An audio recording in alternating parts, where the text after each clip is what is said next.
নমস্কার বন্ধুরা, অনুভা রান্নাঘরে আরো একটি নতুন রেসিপিতে সবাইকে স্বাগত জানাচ্ছি। বন্ধুরা, আজ আমি মাত্র এক বাটি চালের গুঁড়ো দিয়ে তৈরি করে দেখাবো দারুণ মজাদার সাথে একটি মিষ্টি রেসিপি। যে রেসিপিটি হয়তো এর আগে আপনারা কখনো খেয়ে দেখেননি। আর সামনেই হোলি এসে গেল, হোলির দিন কিন্তু এই মিষ্টি রেসিপিটি বানিয়ে আপনি বাড়ির লোকদের একেবারে চমকে দিতে পারেন। এই মিষ্টিটি খেতে এতটাই লোভনীয় হয় যে মুখে দেওয়া মাত্রই কিন্তু একেবারে মিলিয়ে যাবে। আসুন তাহলে দেখে নিন বন্ধুরা আমার আজকের এই রেসিপিটি। আশা করছি আপনাদের খুবই ভালো লাগবে। বন্ধুরা, আজকের এই রেসিপিটির জন্য শুরুতেই আমি একটি বড় বোল নিয়ে নিয়েছি আর বোলের ভিতরে দিয়ে দেবো এই বাটিটা মেপে এক বাটি আতপ চালের গুঁড়ো। চেষ্টা করবেন এখানে ফ্রেশ আতপ চালের গুঁড়োটা ব্যবহার করার। আর যদি এখানে আপনারা পুরনো আতপ চালের গুঁড়োটা ব্যবহার করেন তাহলে কিন্তু রেসিপির রেজাল্টটা খুব একটা ভালো পাবেন না, খেতে কিন্তু খুব একটা ভালো লাগবে না। আর সেই একই সঙ্গে দিয়ে দেবো ওই একই বাটির 4/3 ভাগ মতো টক দই। দইটা যদি আপনাদের ফ্রিজে থাকে তাহলে অন্তত 3 থেকে 4 ঘন্টা আগে বের করে রাখবেন, তাহলেই হয়ে যাবে।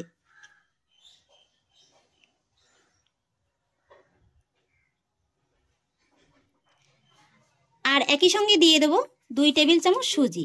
এখানে বন্ধুরা এই রেসিপিটাতে সুজিটা দিলে কিন্তু খুবই ভালো লাগবে খেতে, তবে সুজির পরিমাণটা আবার খুব বেশি কিন্তু দিতে যাবেন না। আর একই সঙ্গে দিয়ে দেবো স্বাদের ব্যালেন্সটা ঠিক রাখার জন্য সামান্য একটু লবণ।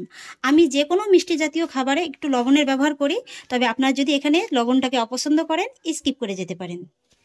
এবার এই সমস্ত উপকরণগুলো আমি আগে একবার ভালো করে মেখে নেব।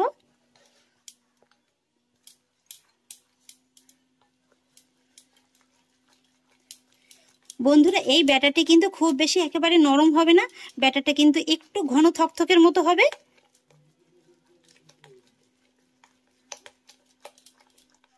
দই আর সুজির সঙ্গে চালের গুঁড়োটাকে আমি খুব ভালো করে মেখে নিয়েছি।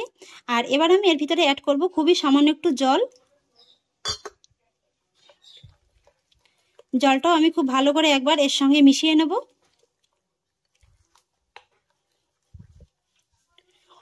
বন্ধুরা, আমি এখানে যেহেতু ভেজা চালের গুঁড়োটা ব্যবহার করেছি তাই কিন্তু এখানে জলের পরিমাণটা খুবই কম লাগলো। তবে আপনারা যদি শুকনো চালের গুঁড়োটা ব্যবহার করেন সেক্ষেত্রে কিন্তু জলের পরিমাণটা একটু বেশি লাগবে। জলটা দিয়েও আমি সুজি আর চালের গুঁড়োটাকে খুব ভালো করে মেখে নিয়েছি।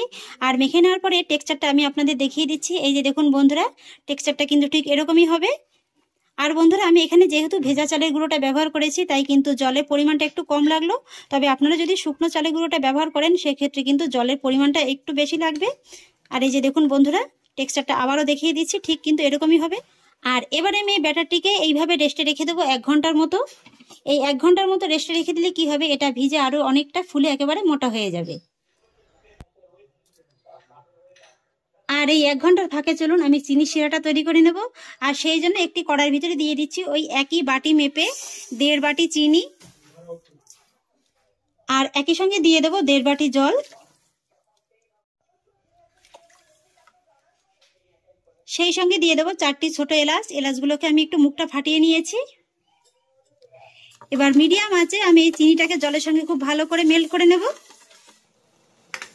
চিনিটাকে জলের সঙ্গে আমি খুব ভালো করে মেল্ট করে নিয়েছি। আর এবার আমি চিনিটাকে 3 থেকে 4 মিনিটের মতো একটু জাল করে নেব। খেয়াল রাখবেন চিনিটার ভিতরে কিন্তু কোনো 1 তার কিংবা 2 তার বিশিষ্ট শিরা হবে না, হালকা একটু চিটচিটে ভাব আসলেই কিন্তু হয়ে যাবে। চিনির শিরাটাকে আমি খুব সুন্দর করে তৈরি করে নিয়েছি। এই যে দেখুন বন্ধুরা, চিনির শিরাটা কিন্তু একেবারে তৈরি হয়ে গিয়েছে। এই যে হালকা একটু চিটচিটে ভাব চলে এসছে। এই যে দেখুন, ঠিক এই পর্যায়ে আমি গ্যাসের ফ্লেমটাকে অফ করে দেবো। তারপর এই শিরাটাকে ঢাকা চাপা দিয়ে রাখবো যাতে খুব বেশি ঠান্ডা না হয়ে যেতে পারে। আর এদিকে 1 ঘন্টা হয়ে গেছে, ঢাকাটাকে তুলে নিচ্ছি। এই যে দেখুন বন্ধুরা, এই 1 ঘন্টার ভিতরে কিন্তু এটা ভিজে অনেকটা বেশ ফুলে গেছে। এই যে দেখুন, আর সুজি আর চালের গুঁড়োটাও কিন্তু খুব সুন্দরভাবে একেবারে নরম হয়ে গেছে। আর এবার আমি এই ব্যাটার ভিতরে অ্যাড করব 1/4 টিস্পুন বেকিং সোডা। আপনারা যদি চামচের হিসাবটা না বোঝেন সেক্ষেত্রে আপনারা 2 চিমটির মতো বেকিং সোডা দিয়ে দেবেন, তাহলেই হয়ে যাবে। এবার আমি বেকিং সোডার উপরে দিয়ে দেবো খুবই সামান্য একটু জল। এবার বেকিং সোডাটাও এই ব্যাটারের সঙ্গে খুব ভালো করে মিশিয়ে নেব। বেকিং সোডাটা মিশিয়ে নেওয়ার পরে দেখবেন এটা কিন্তু অনেকটা হালকা হয়ে গিয়েছে। আর এবার আমি একটা সাইডে এটাকে সরিয়ে রাখবো। আর এবার দেখুন, মিষ্টিগুলো ভেজে নেওয়ার জন্য আমি একটি কড়াইতে দিয়ে দিয়েছি পর্যাপ্ত পরিমাণে সাদা তেল। সাদা তেলটাকে আমি মিডিয়াম হিটে ভালোভাবে গরম করে নেব। আর তেলটা গরম হতে হতে দেখিয়ে দিচ্ছি বন্ধুরা আমি আজকের এই মিষ্টিগুলো ঠিক কিভাবে ভেজে নেব। এই যে দেখুন বন্ধুরা, এখানে নিয়েছি ছোট দেখে 2টো চামচ। এই চামচের সাহায্যেই কিন্তু খুবই সহজ উপায়ে মিষ্টিগুলো আমি আপনাদের ভেজে দেখিয়ে দেব। তেলটাকে খুব ভালোভাবে গরম করে নিয়েছি। এবার মিডিয়াম লো হিটে এক এক করে আমি মিষ্টিগুলোকে সব ভেজে নেব। এই যে দেখুন বন্ধুরা, চামচে আমি অল্প করে ব্যাটার নিয়ে নিলাম। একটু খেয়াল করে দেখুন আমি ঠিক কিভাবে তৈরি করছি। তৈরি করা কিন্তু খুবই সহজ।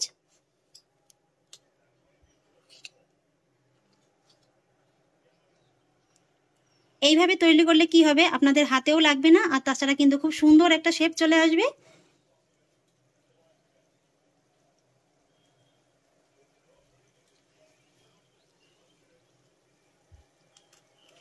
তবে যারা একেবারে নতুন রাঁধুনি আছেন তারা যদি এইভাবে না করতে পারেন, তারা কিন্তু হাতের সাহায্যে বড়া শেপটা দিয়েও এগুলোকে তৈরি করে নিতে পারেন।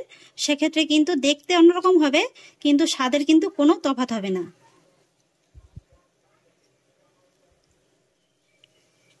আপনারা নিশ্চয়ই দেখে বুঝতে পারছেন যে আমি ঠিক কিভাবে মিষ্টিগুলোকে তৈরি করে নিচ্ছি। আর দেখুন বন্ধুরা, মিষ্টিগুলো তেলে ছাড়ার কিছুক্ষণ বাদেই কত সুন্দর একেবারে ফুলে গিয়েছে। এইভাবে আমি বেশ কয়েকটি মিষ্টি এই তেলের ভিতরে ছেড়ে দেবো। বেশ কয়েকটি মিষ্টি আমি তেলের ভিতরে ছেড়ে দিয়েছি। এবার মিডিয়াম লো হিটেই কিন্তু এই মিষ্টিগুলোকে উল্টে পাল্টে একটু হালকা লাল করে ভেজে নিতে হবে।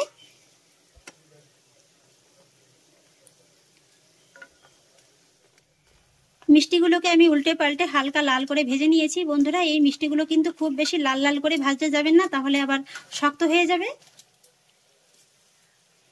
এবার আমি এই ভেজে নেওয়া মিষ্টিগুলোকে ঝাঁঝরি হাতায় তুলে নেব আর তেলটাকে খুব ভালো করে ঝরিয়ে নেব। দেখতে দেখুন বন্ধুরা, মিষ্টিগুলো এখনই কতটা লোভনীয় লাগছে। সম্পূর্ণ কিন্তু একটা নতুন রেসিপি। প্লিজ বন্ধুরা শেষ অবধি দেখতে থাকুন, দেখলেই আপনারা একেবারে অবাক হয়ে যাবেন। আর এবার আমি ভেজে নেওয়া মিষ্টিগুলো এই চিনির শিরার ভিতরে দিয়ে দেবো। খেয়াল রাখবেন চিনির শিরাটা যেন হালকা গরম থাকে। যদি ঠান্ডা হয়ে যায় তাহলে হালকা করে একটু গরম করে নেবেন। মিষ্টিগুলোও গরম আছে আর চিনির শিরাটাও গরম আছে। চিনির শিরার সঙ্গে মিষ্টিগুলোকে একবার ভালো করে মিশিয়ে নেব।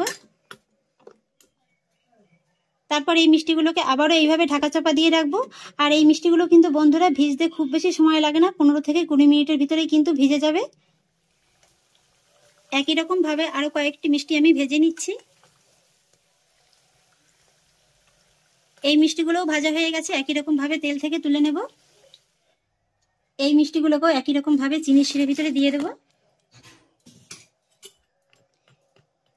এইভাবে আমি পুরো মিষ্টিগুলো ভেজে নেব। এই যে বন্ধুরা, এক এক করে আমার সমস্ত মিষ্টিগুলো ভাজা হয়ে গেছে। এগুলোকেও আমি চিনির শিরার ভিতরে দিয়ে দেব।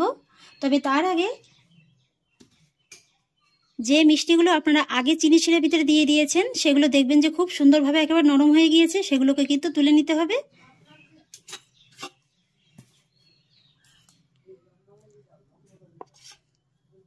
এই যে দেখুন বন্ধুরা, কত সুন্দর নরম হয়ে গিয়েছে।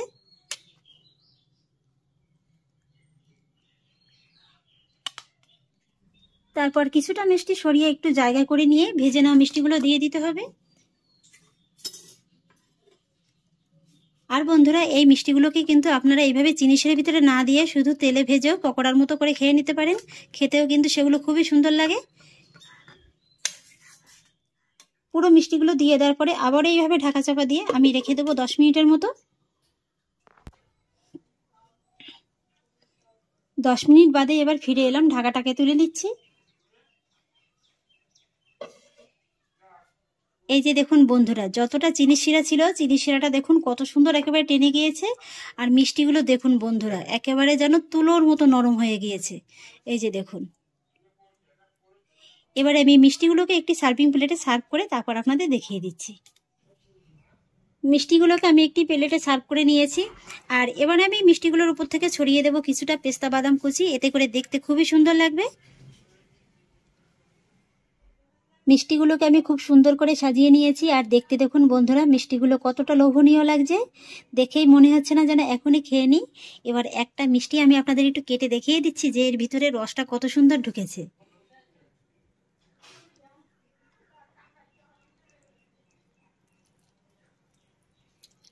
দেখে নিশ্চয়ই বুঝতে পারছেন যে মিষ্টিটা কতটা নরম হয়েছে। এই যে দেখুন বন্ধুরা। আশা করছি নিশ্চয়ই দেখে বুঝতে পারছেন যে মিষ্টিটা কতটা নরম হয়েছে। এই যে দেখুন, হাতে ধরার আগেই কিন্তু একেবারে ছেড়ে ছেড়ে যাচ্ছে। কত সুন্দর দেখুন নরম হয়েছে। ভিতরে রসটা দেখুন কত সুন্দরভাবে একেবারে ঢুকে গিয়েছে। আবারও বলছি, এই মিষ্টিটা কিন্তু মুখে দেওয়া মাত্রই একেবারে মিলিয়ে যাবে।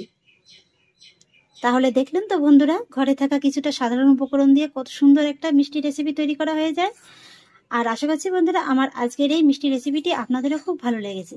যদি ভালো লেগে থাকে তাহলে আমাকে অবশ্যই একটা লাইক এবং কমেন্ট করবেন, সেই সঙ্গে বন্ধুদের সঙ্গে শেয়ার করবেন। আর প্লিজ বন্ধুরা, যদি আমার পরিবারের নতুন সদস্য হয়ে থাকেন তাহলে একটা সাবস্ক্রাইব করে পাশে থাকা বেল আইকনটি প্রেস করে দেবেন। ফিরে আসছি এরকমই পরের অন্য কোনো নতুন রেসিপি নিয়ে। সবাই ভালো থাকুন, সুস্থ থাকুন, ধন্যবাদ।